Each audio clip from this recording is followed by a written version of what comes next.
ಕಾವೇರಿ ಜಲಾನಯನ ಪ್ರದೇಶದಲ್ಲಿ ಚುರುಕುಗೊಂಡಿರುವ ಮಳೆ 100 ಅಡಿ ತುಂಬುವತ್ತ ಕೆಆರ್ಎಸ್ ಅಣೆಕಟ್ಟು ಅತ್ತ ಕಬಿನಿ ಡ್ಯಾಂಗೂ 23,000 ಕ್ಯೂಸೆಕ್ಸ್ ಒಳಹರಿವು.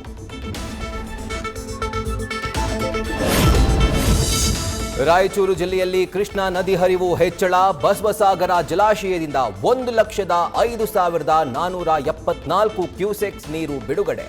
ಬಸವೇಶ್ವರ ದೇವಸ್ಥಾನ, ಲಕ್ಷ್ಮೀ ನರಸಿಂಹ ದೇವಸ್ಥಾನ ಮುಳುಗಡೆ.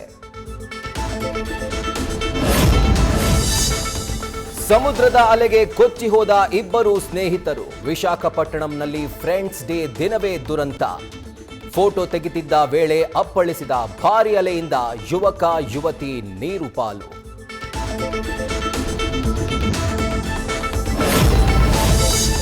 ಮಳೆಯಿಂದ ಬೈಕ್ ಸ್ಕಿಡ್ ಆಗಿ ಯುವತಿ ಸಾವು. ಗುಜರಾತ್ನ ವಡೋದರಾದಲ್ಲಿ ನಡೆದ ಅವಘಡ. ರೋಡ್ ರೋಲರ್ ಕೆಳಗೆ ಸಿಲುಕಿದ ಮೂವರಲ್ಲಿ ಒಬ್ಬಾಕೆ ಕೊನೆಯುಸಿರು.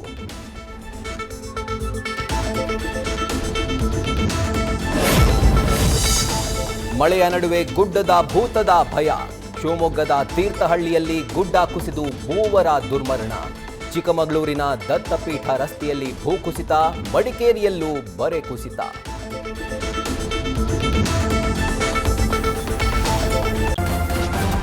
ನ್ಯೂಸ್ ಫಸ್ಟ್ ನಿರ್ಭೀತಿಯಿಂದ ನಿಮ್ಮ ಪರವಾಗಿ.